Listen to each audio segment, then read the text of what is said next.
बिस्मिल्लाहिर्रहमानिर्रहीम। अस्सलाम वालेकुम नाज़रीन, मैं हूं ज़ैन अली।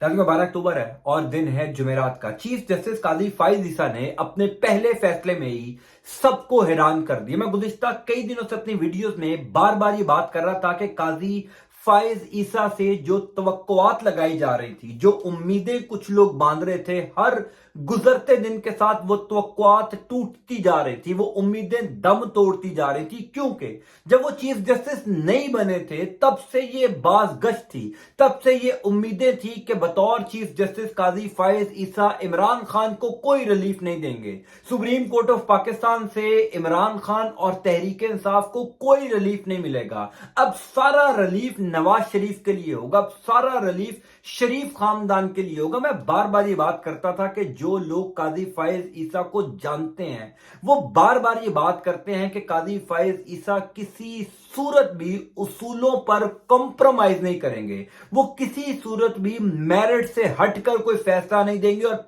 अपने पहले यानी काजी फाइज ईसा ने बतौर चीफ जस्टिस अपने पहले फैसले के जरिए ये बता दिया कि उनसे लगाई जाने वाली तमाम तर उम्मीदें गलत थी। अपने पहले फैसले में ना सिर्फ उन्होंने नवाज शरीफ खानदान के ऊपर बिजलियां गिरा दी, बल्कि इमरान खान की एक बहुत बड़ी मुश्किल आसान कर दी है। सुप्रीम कोर्ट ऑफ पाकिस्तान से कुछ बड़ी तहलका खेज डेवलपमेंट्स, कुछ बहुत बड़ी खबरें जो हैं वो सामने आई हैं, जिसने एकदम पाकिस्तान का पूरा सियासी मंजरनामा अचानक तब्दील कर दिया है। तफसीलात मैं आपको बता देता हूं। पहली इंपॉर्टेंट बात यह है कि चीफ जस्टिस काजी फाइज ईसा ने बतौर चीफ जस्टिस अपना पहला केस जो टेकअप किया था वो प्रैक्टिस एंड प्रोसीजर बिल था, यानी खुद चीफ जस्टिस के इख्तियारात को महदूद करने का बिल। वो बिल उस टाइम मंजूर किया था पार्लियामेंट ने जब चीफ जस्टिस उमर अता बंदयाल थे। ये बिल दरअसल उमर अता बंदयाल के इख्तियारात को महदूद करने के लिए शरीफ खानदान लेकर आया था, क्योंकि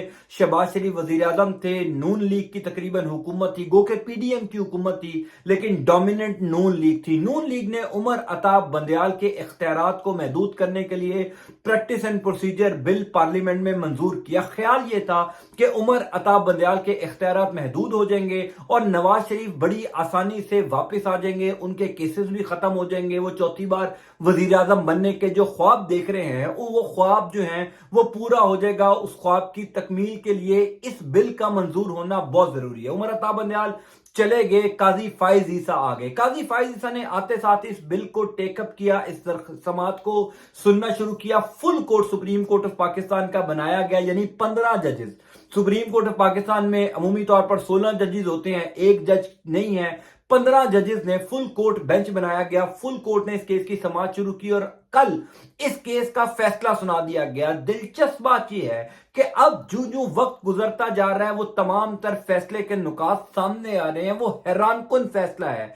चीफ जस्टिस काजी फाइज ईसा ने सबको हैरान कर दिया, कई लोगों को परेशान कर दिया। पहली इंपॉर्टेंट बात तो यह है कि यह 10-5 का फैसला आया, यानी प्रैक्टिस एंड प्रोसीजर बिल के खिलाफ जितनी दरखास्तें थी वो मुस्तरद हो गई। चीफ जस्टिस का जो इख्तियार है उसको महदूद कर दिया गया। 10 सुप्रीम कोर्ट ऑफ पाकिस्तान के जजेस का यह ख्याल है, उन्होंने ये फैसला सुनाया कि सुप्रीम कोर्ट ऑफ पाकिस्तान में चीफ जस्टिस के इख्तियारात कम होने चाहिए, महदूद होने चाहिए, यानी वो 2 सीनियर तरीन जजेस की मुशावरत से सो मोटो ले सकें, मामला को टेकअप कर सकें, बेंचेस बना सकें। यानी 2 जो इस टाइम काजी फाइज ईसा के अलावा सीनियर तरीन जजेस हैं, अब वो हर मशावरत के अंदर शामिल होंगे। लेकिन ये जो डिसीजन है इसने नवाज शरीफ को कोई नुकसान नहीं दिया। असल नुकसान नवाज शरीफ या शरीफ खानदान को हुआ जो माजी की अपीलें हैं, यानी इस टाइम बेशुमार अपीलें जो Nawaz Sharif supreme court of Pakistan से एक्सपेक्ट करते हैं,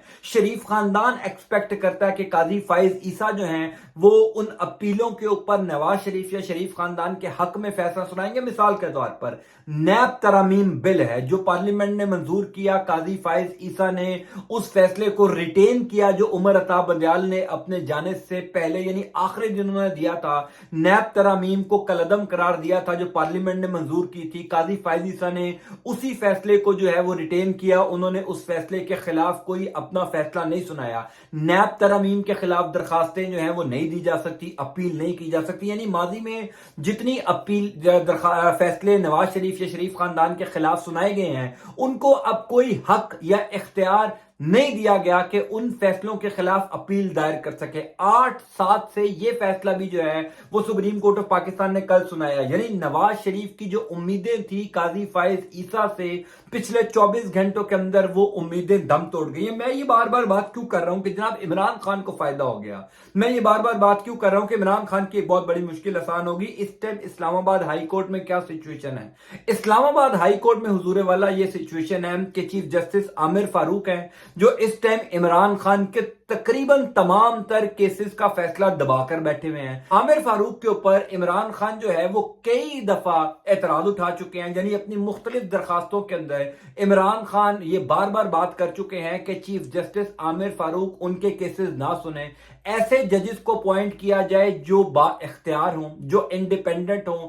کئی ججز اسلام آباد ہائی کورٹ کے جن کے اوپر عمران خان اعتراض اٹھا چکے ہیں، لیکن عامر فاروق صاحب جو ہیں وہ عمران خان کی ان درخواستوں کو انٹرٹین نہیں کرتے۔ سپریم کورٹ آف پاکستان میں یہ پریکٹس اینڈ پروسیجر بل نافذ العمل ہو چکا ہے کہ چیف جسٹس کا اختیار نہیں ہے کوئی کیس خود سننا، بینچز بنانا، سو موٹو لینا، تو پھر اسلام آباد ہائی کورٹ میں یہ اختیار کیوں نافذ العمل نہیں ہو سکتا؟ یعنی وہاں پر کیسے ایک چیف جسٹس جو ہے وہ یہ فیصلہ کرے گا کہ کس نے کس کا کیس سننا ہے، کس نے کس کا کیس نہیں سننا؟ وہاں پر بھی یہ ہونا چاہیے کہ 2 یا 3 سینئر ترین ججز ہونے چاہیے جو کیسز سنیں گے۔ اب یہ معاملہ عمران خان کے وکلا سپریم کورٹ آف پاکستان میں لے کر جا رہے ہیں کہ اگر سپریم کورٹ آف پاکستان میں پریکٹس اینڈ پروسیجر بل نافذ العمل ہو سکتا ہے تو لوئر کورٹس کے اندر بھی ہونا چاہیے، وہاں پر بھی بڑی بے ضابطگیاں یا وہاں پر بھی انصاف کی دھجیاں اڑائی جا رہی ہیں۔ تو عمران خان کی ایک بڑی مشکل آسان ہو گئی ہے، کیونکہ ڈائریکٹلی یا انڈائریکٹلی پریکٹس اینڈ پروسیجر بل کا تعلق عمران خان سے نہیں تھا، یہ صرف شریف خاندان نے عمر عطا بندیال کے پر کاٹنے کے لیے اس بل کو منظور کیا تھا۔ دراصل وہ خود اس جال کے اندر پھنس چکے ہیں، یعنی اس ٹائم اب یہ باتیں شروع ہو گئی ہیں کیا نواز شریف لندن سے واپس آئیں گے؟